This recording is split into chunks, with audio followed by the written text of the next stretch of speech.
अस्सलामुअलैकुम नाजरीन, मैं हूं यसरा फारूकी और आप देख रहे हैं जेम्स टीवी का एक मुनफरिद प्रोग्राम जिसका नाम है दिल खोलकर।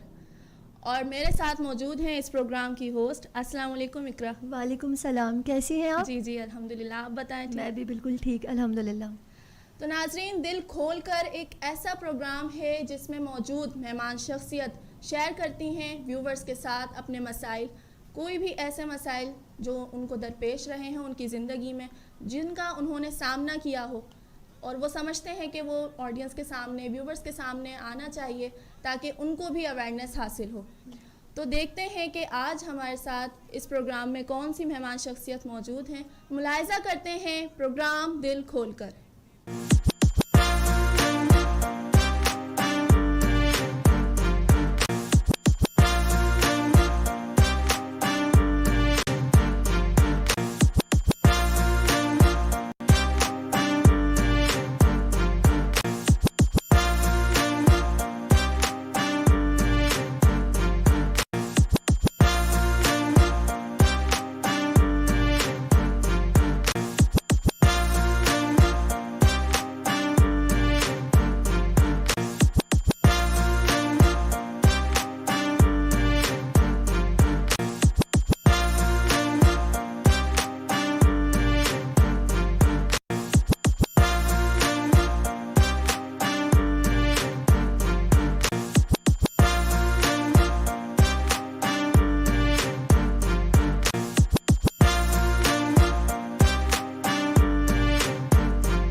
अस्सलामुअलैकुम नाजरीन, आ गई हूँ मैं आपकी दोस्त, आपकी होस्ट Iqra Naeem, and I welcome you all to my show दिल खोलकर। एक ऐसा शो जिसमें हर शख्स बता सकता है अपनी कहानी अपनी ज़बानी।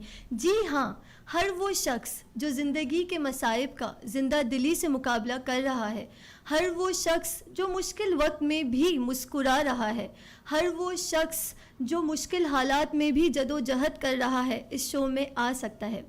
हमारे आज के एपिसोड का टॉपिक है कंपैरिजन पर।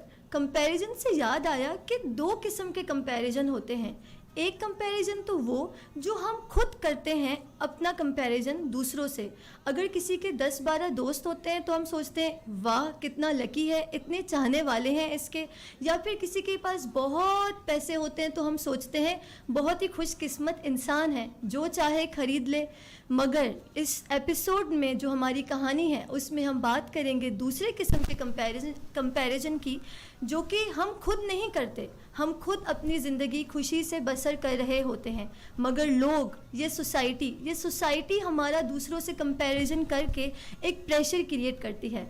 फॉर एग्ज़ाम्पल, अगर कोई बेटी हो जिसकी 22-23 इयर्स की एज हो गई हो, तो सोसाइटी का एक स्टैंडर्ड है कि उसका रिश्ता होना चाहिए। तो वो फिर आपको मुफ्त मशवरे देती हैं, टॉन्ट्स देती हैं कि ये कर लो, वो कर लो, शायद आपकी शादी हो जाए, शायद किसी से बात पक्की हो जाए। या फिर अगर कोई बेटे की अम्मा हो और उन्होंने अपने बेटे को पढ़ाई मास्टर्स के लिए आगे बाहर भेजा हो, अमेरिका, कनाडा, तो वो दूसरों की अम्माओं को मशवरे देती हैं, तुमने अपने बेटे को इधर से ही पढ़ाया, अच्छा, मैंने तो अपने बेटे को अमेरिका भेजा है, बड़ा NRI बन के आएगा।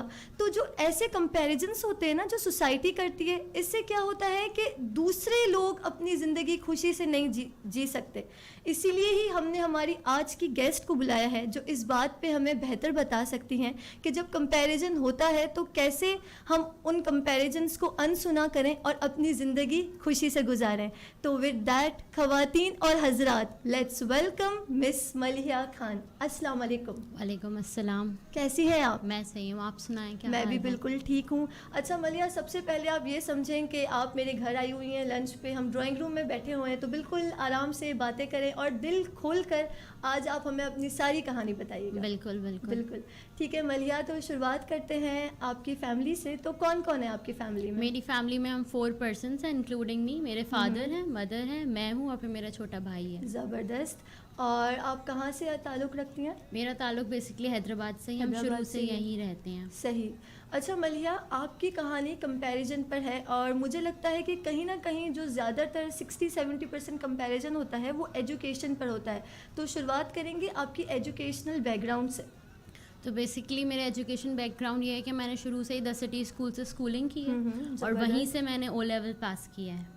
ठीक है, ओ लेवल्स पास किया है, आप यहाँ रुक क्यों गई? कुछ गड़बड़ लग रही है यहाँ पे। ये तो एक अलग ही स्टोरी है, मैं आपको क्या बताऊं। अच्छा, नहीं नहीं, बस इस शो का नाम ही है दिल खोल कर, तो दिल खोल कर अपनी कहानी बताएं। बेसिकली वैसे तो मुझे बहुत शौक था कि मैं ओ लेवल्स करूं और वो उसी तरफ जाऊं, लेकिन मतलब प्रेशर बहुत होता है आपके ऊपर सोसाइटी का और लोगों का, मतलब बेसिक कंपैरिजन होता है कि नहीं यही करना है, क्योंकि आजकल ये इस चीज़ का बहुत स्कोप है। सब इस बात पे बहुत जोर देते हैं कि ये नहीं ये करो क्योंकि इसका बहुत ज़्यादा अच्छा है, आगे जाके अच्छा होगा। हालांकि आई बिलीव कि हम खुद ज़्यादा बेटर डिसाइड कर सकते हैं कि हमारे करियर के लिए क्या बेनिफिशियल है।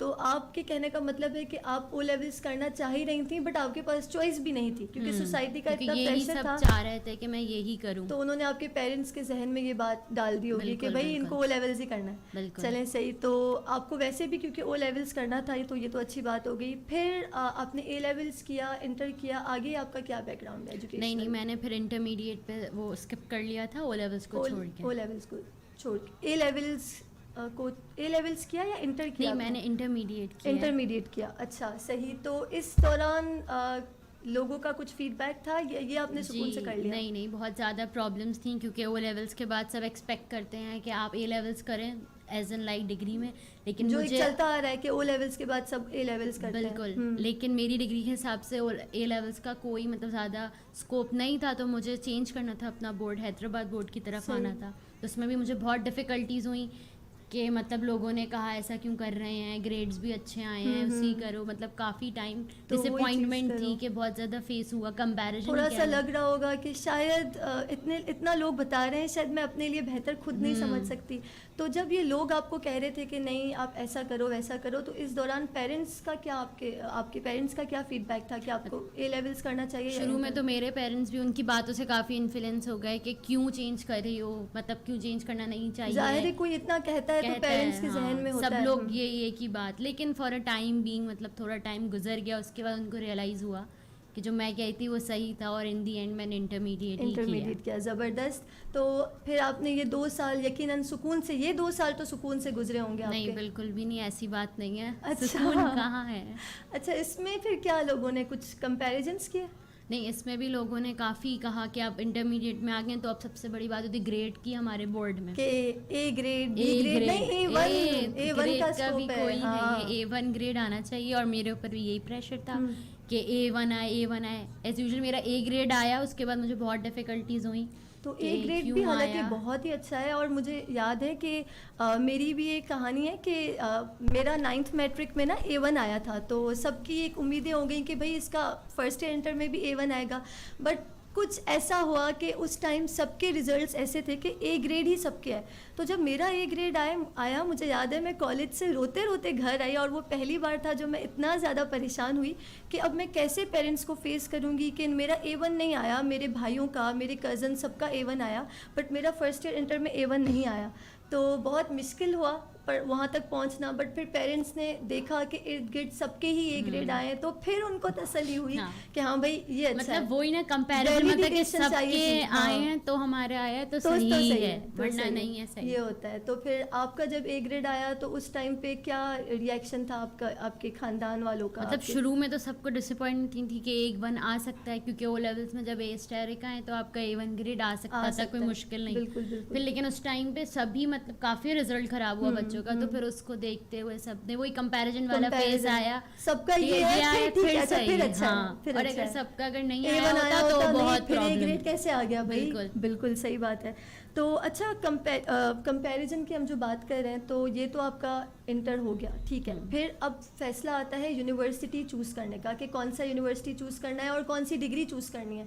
तो वो आपने अपनी पसंद की डिग्री चूज़ की या वो इस पे तो भी? चूज़ की, पसंद की, लेकिन उसके लिए भी काफ़ी फेसेस थे जिसमें डिफ़िकल्टीज हुई। अच्छा। क्योंकि हम लोगों के यहाँ माइंड सेट होता है कि फास्ट, नस्ट, मेहरान, कुछ गिने चुने हाँ, यूनिवर्सिटीज NAD, हैं कि ये इसी में ही जाना यूनिवर्सिटीज़ चाहिए। अच्छी इंजीनियरिंग के लिए वहीं होना चाहिए, तो वहाँ पे एंट्री टेस्ट हुए, बट इतना आसान नहीं होता एडमिशन होना। बिल्कुल बिल्कुल। और उसमें भी काफ़ी थी, प्रेशर था कि नहीं वहीं होना चाहिए, ऐसे ही होना मैं चाहिए। समझती हूँ कि ये जो 3-4 महीने होते हैं ना एंट्री टेस्ट वाले, बहुत ज़्यादा प्रेशर में होते हैं। बस पढ़ो पढ़ो पढ़ो। पढ़ो, और इतना पढ़ने के बाद भी अगर आप लोगों के जो एक स्टैंडर्ड बनाए हुए यूनिवर्सिटी में नहीं जा पाते तो फिर अलग बात है। अलग वो ठीक, तो स्टोरी फिर होती है। आप की एडमिशन किस यूनिवर्सिटी में हुई और आपने कौन सी फील्ड चूज़ की? बेसिकली मेरे एडमिशन पे जेबिस्ट में मैंने यहाँ लिया, ज़बरदस्त, बिकॉज हैदराबाद में और कहीं मतलब मेहरान में नहीं हुआ, तो यही एक ऑप्शन है, तो जेबिस्ट में लिया। और और मैंने जेबिस्ट बहुत सॉफ्टवेयर, अच्छा यूनिवर्सिटी हाँ है, एग्जैक्टली well-known बहुत अच्छी है, यूनिवर्सिटी लेकिन है। लोगों के दिमाग में तो वो हाँ, एक रैंक्स बने हुए हैं ना बिल्कुल, सोसाइटी बिल्कुल, के हाँ, हिसाब से, हाँ, बिल्कुल। तो मैंने उसमें सॉफ्टवेयर इंजीनियरिंग में लिया।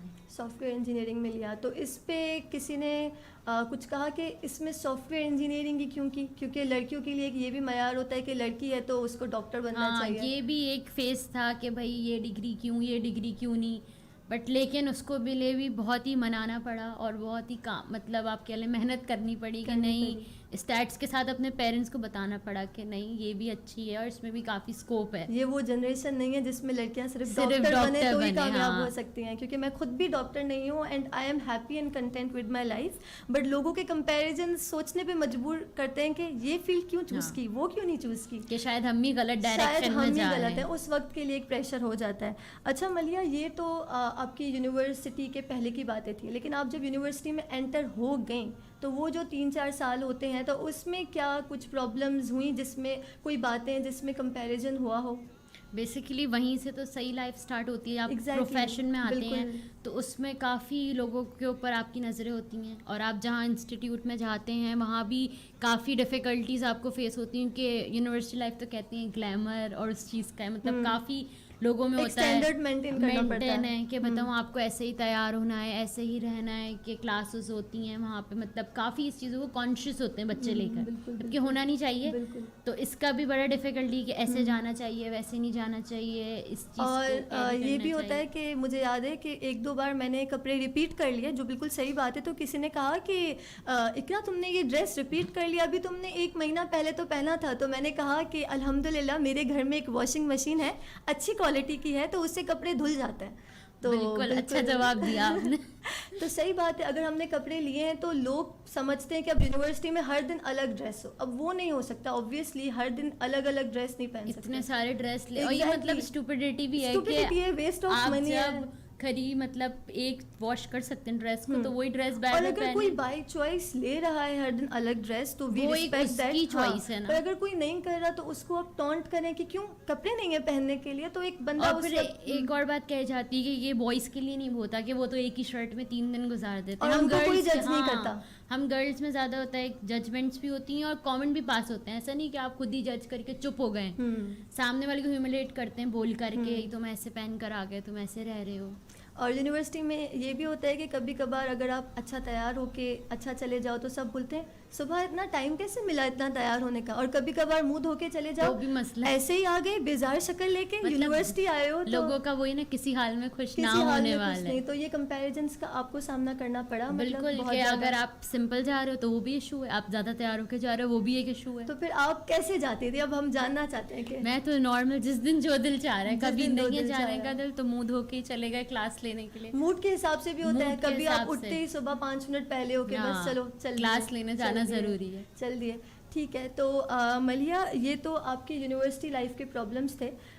जो जिस वक्त आपको कोई कंपेयर करता है उस टाइम पे आप उस सिचुएशन से कैसे डील करते हैं, जिस टाइम पे कोई बात कहता है? तब काफ़ी ऑब्वियसली डिप्रेसिंग फील होता है कि आप इतने डिप्रेस्ड हैं और आपको मतलब कम समझा जा रहा है कि आप में सेल्फ कॉन्फिडेंस नहीं है, आपको से बातें नहीं हो रही, या आपका करियर अच्छा है, मतलब आपकी चॉइसेस ही अच्छी नहीं है, आपको क्वेश्चन किया जा रहा होता है कि आपकी लाइफ में आपकी क्या रोल है, तब कुछ भी नहीं, तो काफ़ी डिप्रेसिंग और एंजाइटी होती है बहुत ज़्यादा। तो बहुत नेगेटिव थॉट्स आते हैं अपने लिए तो भी। मतलब लोग, आप अपनी ज़िंदगी में खुद खुश हैं बट ये लोगों का एक रवैया है जो आपको उस टाइम के लिए डीमोटिवेटेड और कर आपको देता सोचने है, पे मजबूर करता है कि कहीं आप ही गलत जा रहे हैं। कहीं आप ही गलत जा रहे हैं। बिल्कुल। तो खवातीन और हजरात, बातों का सिलसिला तो जारी रहेगा, मगर उससे पहले लेते हैं एक छोटा सा ब्रेक। तो ब्रेक लीजिए, कहीं मत जाइए, दिल खोल कर जल्दी वापस आइए।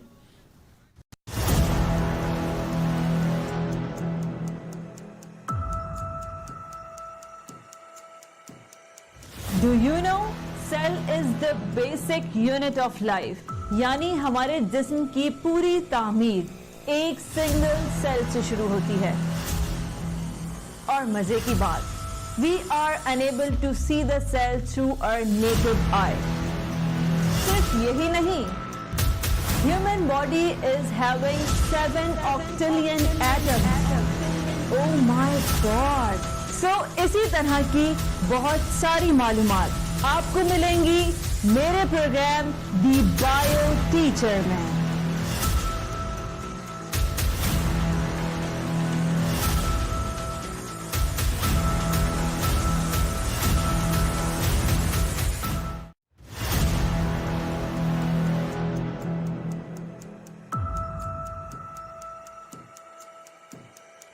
Do you know cell is the basic welcome back to my show दिल खोलकर। तो हम बात कर रहे थे मिस मलिहा खान से, और ये हमें बता रही थी कि कैसे यूनिवर्सिटी लाइफ तक और आगे भी इनको कंपैरिजन्स का सामना करना पड़ा, मगर इन्होंने हिम्मत नहीं हारी। तो आइए बातों का सिलसिला कंटिन्यू करते हैं। तो मलिहा, एक ड्रामा था हम कहाँ के सच्चे थे, पता नहीं आपने देखा है नहीं? जी जी, मैंने बिल्कुल देखा है। तो उसमें यही बात बताई गई थी कि दो कजन्स थी जिनकी आपस में बहुत वैसे तो बनती थी बचपन से ना, बेस्ट फ्रेंड्स हुआ करते थे, पर जब बड़े हुए तो जो उनके पेरेंट्स थे कंपैरिजन डाल डाल करके, यार इसकी तरह इंटेलिजेंट बनो, ये देखो कितनी अच्छी पेंटर है, ये देखो कितने अच्छे काम करती है, ये देखो घर को भी अच्छे से संभालती है, सब कुछ। तो वो कंपैरिजन कर करके उस ड्रामे में इन्होंने ये दिखाया कि एक नेगेटिव इंप्रेशन बैठ के अपनी कज़न के लिए वही बेस्ट फ्रेंड्स फिर एनिमीज़ बन गई।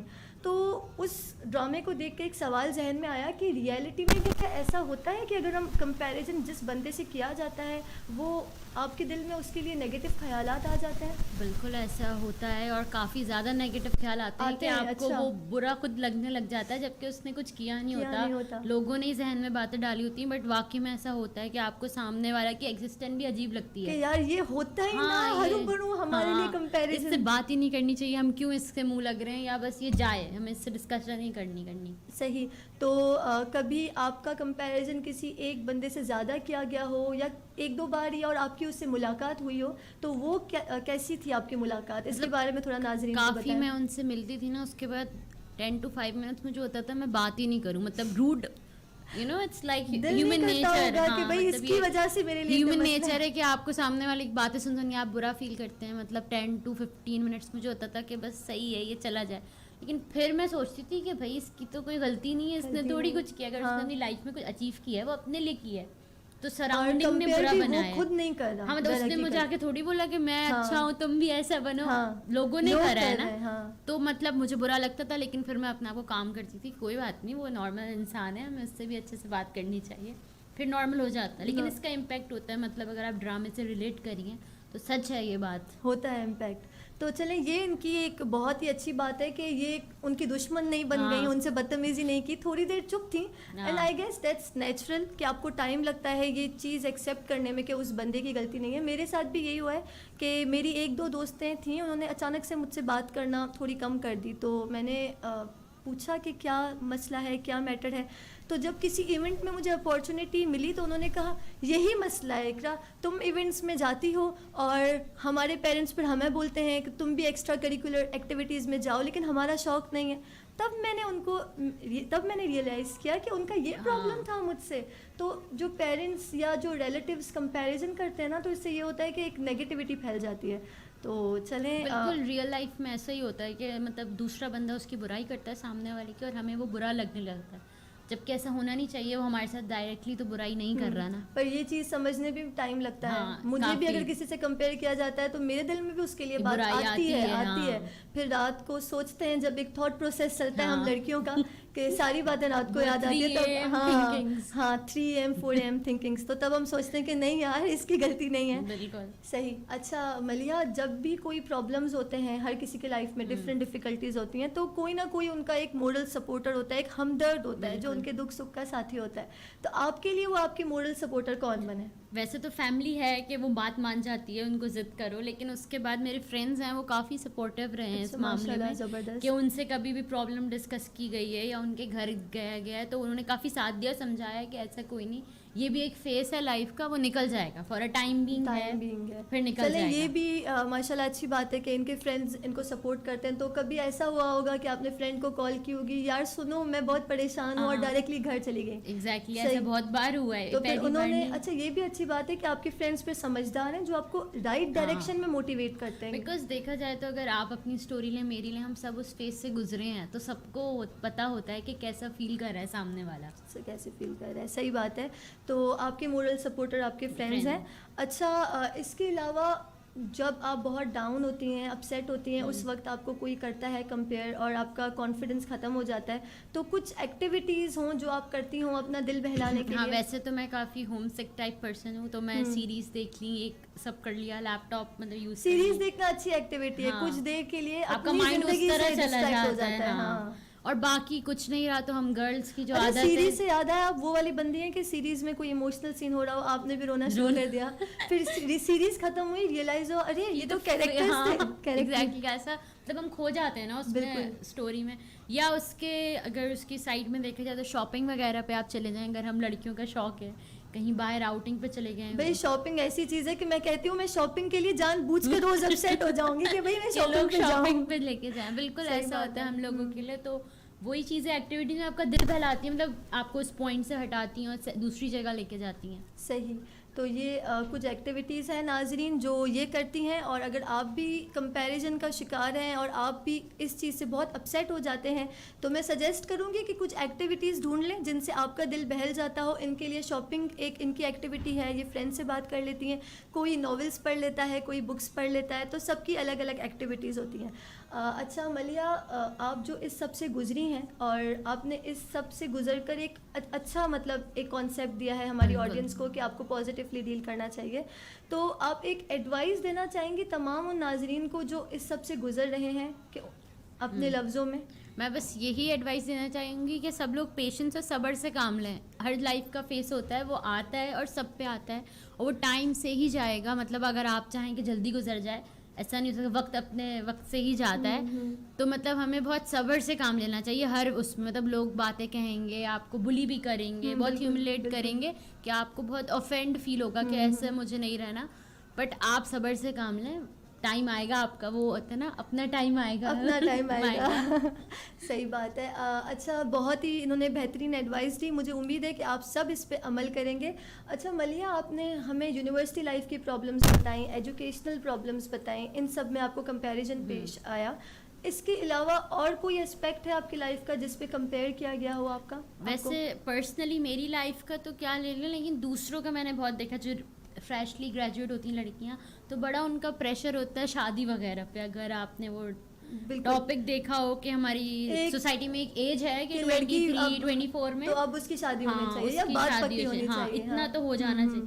तो ये बड़ा एक हमारी सोसाइटी का ड्रॉबैक है, जबकि ऐसा होना नहीं चाहिए।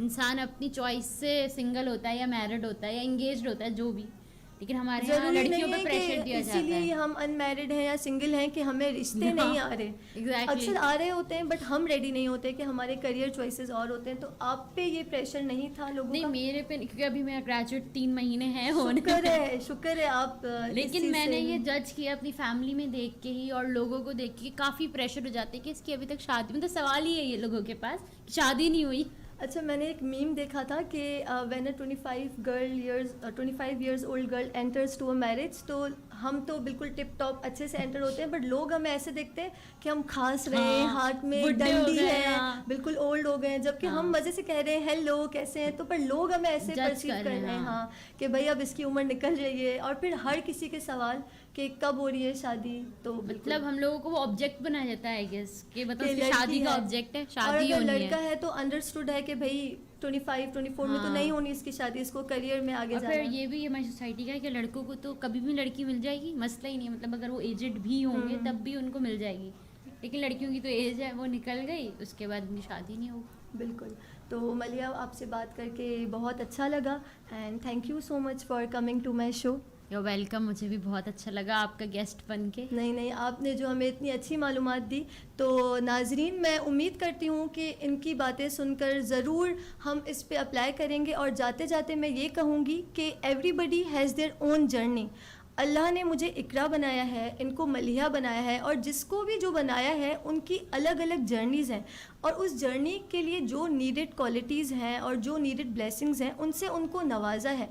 तो मेरी एक रिक्वेस्ट है आप सब से, कि अगर जो लोग अपनी ज़िंदगी में खुश हैं, राज़ी हैं अपने हालात से और अपने एम्स अचीव कर रहे हैं, गोल्स अचीव कर रहे हैं, तो आप उनको डाउन ना करें ये कहकर कि अभी तक तुमने ये चीज़ नहीं की, तुम्हारे पास ये चीज़ नहीं है। Because in the and the reality is that जो हम कंपैरिजन करते हैं ना, वही कंपैरिजन हमारी खुशियों का दुश्मन होती है।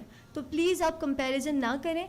और अगर आप भी बनना चाहते हैं हमारे शो में हमारे गेस्ट, तो कॉल कीजिए हमें और हमसे कांटेक्ट कीजिए। एंड तब तक के लिए मैं आपसे इजाज़त लेती हूँ। ख्याल रखें, दिल खोलकर मुस्कुराएं, दिल खोलकर। अल्लाह हाफिज़।